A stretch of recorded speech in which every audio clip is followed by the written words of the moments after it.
Middle map is a Faze. Just looking for this first blood. Who else has a sniper?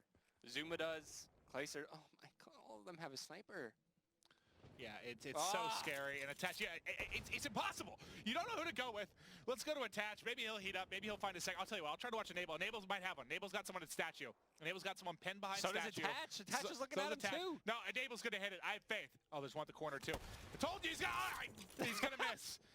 It's the back off the syntax. He gets pushed. That's the second time Goon has done a good job there, pushing up that broken side and able to find a kill. And Sharp, he still has this lightning strike. Unsure if he's used the ping or not, but he needs to be careful here over near the B side. Of course, you got Kaliber pushing up over near the cliff, but attach, he's going to get challenged here with the BMP. Wow, out comes Goonjar right there. You can't let him win that. Plus, he's 100 off a dart now, too. If Clay checks his corner here, he could find the kill on the Sharp. As he pre-aims in, good on Sharp for cleaning up that kill, and here comes attach, making his way up through the B street. He's got to go like right for the plant, which is tough. Yeah, because they're both right here. He sets the fly in, but it's attach. He's a god. That just got crushed. Sharp, able to win that one. Sharp has come up big throughout this game. Yeah. If Sharp doesn't have some of these big gunfight wins, I mean, this could have been, I know we've talked about that could be going the other way for TK, but if Sharp doesn't go as big as he has, this could have been really done quickly for Sharp's Faze. really been stepping up his game as of late. He has. He showed to be in some pretty good form, as this has been a very close search and destroy. Really, like, just about every single round could have gone in favor of TK, but you got Sharp at 10-3 still with this lightning strike. I just saw Courage. Do you play around the lightning? Courage just ate a whole hot dog in one bite. That was impressive stuff. But you see Sharp. Sharp's got a lightning here. Looks like they want to push outside. I'm going to watch kind of the snipers on the other side of things. I think it's just Enable going to be sniping now for Faze. Kaliber finds first blood, takes down Nezlo. Sharp soon to fall. Where are the trades here from TK? It's going to be Goonjar finds two players inside the B side. And he's like, well, I'm running low on ammo. I need some help. Here comes Siri trying to look over him. Goonjar gets challenged, and just like that, a quick round from Faze. In a round where I was thinking maybe you play around the lightning strike here to push up on the B street, but really not a lot of time passes by that they could have even had that play in mind. A quick round from Faze. Perfect timing there. You know, they were close to trade the kills, but just weren't able to connect on the shots and finish them off. All right, one round away. Faze from tying up this series 1-1. TK, valiant effort in the hard point. They stole it. The Thieves taking advantage, but now Faze looking to tie this one up. This could be the closeout round. And how many snipers do they have this time is the question. Attach doesn't have one. Zuma has one. That's it. Only on Zuma. Well, only one sniper. What is this? Slackers. But you got Attach peeking around B Street. He will find one player if he keeps pushing forward. Has to be careful as well. Not a lot of cover you could utilize here on the cliff. And Theory with the sniper catches Attach in the back. The lightning strike gets called from Sharp in a round. Well, yeah, you got to use it here. Enable does respond by taking down two. Oh, Enable. As things starting to fall apart he from has TK. Heat Wave too. If this player gets too overzealous, if he thinks he already went into B is the question. And he's going to challenge. Oh, God. Enable almost he might have to use kinetic one, here to finish this last but kill. He's going to lose it. Yeah. One-on-one. There goes the kinetic. What did? Oh, God. Nezlo. Uninstalled. Delete. Control. Done. Delete system 32. Oh, God. Oh, God. You have to win that. You have to win that. With kinetic. You have to win that. We're speechless over here at the desk. You have kinetic armor. You know exactly where he is. It's not like he was in, you know, better positioning or whatever. You're both on equal footing, but you had kinetic armor. I mean, you were trailing by a couple of rounds. That doesn't lose it for you, but you have to win that round. You got to give yourself a chance there. That's a round where they tough one. pick up the first two kills. They use the lightning strike. They get the information on where everybody is. That round just fell apart from TK. And my concern is with the struggles of TK, you know, recently that's like kind of a tilt moment. Is it for Nezlo? Because Nezlo is an emotional player. You know, when he's high and positive, great. When he gets a little negative, sometimes it can hurt the team. How does he respond?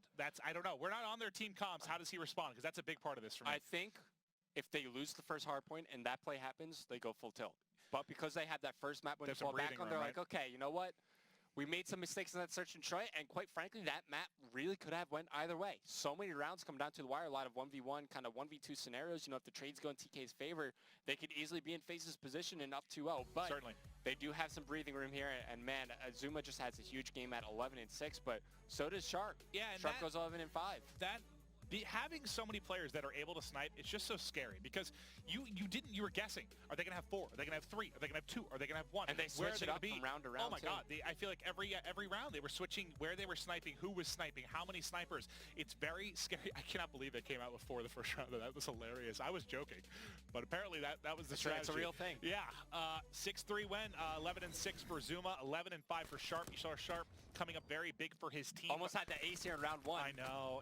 He was in a good position to get the ace too. Really, that shot, I saw it from Enable's point of view on my screen. It was sick, it was a flick of the wrist. The thing is, he was playing an off angle too, right? You expect the players to be in that front rock, not the side one, and just great positioning overall from the Faze players throughout this entire match. They found a way to close out the rounds, close out the game.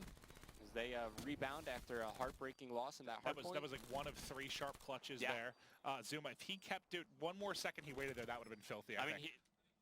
He was just hitting his shots. Kaliber there almost outgunning Sharp close range, and this is it right here. Kinetic armor, you challenge up close, but he just gets obliterated. Yeah, I mean, when we seeing that from Nezlo's point of view, I mean, if he had a VMP there, he probably gets the kill. He just missed. His shot wasn't really on target. I didn't even see if he had an RK5 in his backpack or not. True. But that was much more difficult than it looked from the other side. You know, you think you have kinetic armor, this is an easy kill, but that's not the easiest gunfight with an M8. I mean, you should still win it. Don't get me wrong, but he missed. Kind of like he hit like half a burst, missed the next one, and then he just sort of lost control there. Coming up a little bit short. Nezlo, TK, now tied up 1-1 in this series, and this is a big one for Team Kaliber. They need this series desperately, and we haven't started the game because I need to go to Cardcaster mode. Yeah, come join me on the Codcaster team. Oh, we still need 1 more player. You're waiting on Gunjar to switch over, and we are also missing Enable to switch over. We're missing a TK player. You know, we have a Twitter response from @Press2 regarding our question earlier for Team Kaliber. It's not about our Spanish. TK should not change a single person. Each person contributes significantly. So, you know, that's part of I somewhat agree. Kind of TKL Day fan base. They are very supportive of their team. They love these guys. All have passionate followings. And, you know, I'm split inside because I love the guys on TK. I want them to win. But the fact is, you haven't been. So, do you need to change? I don't know. I think if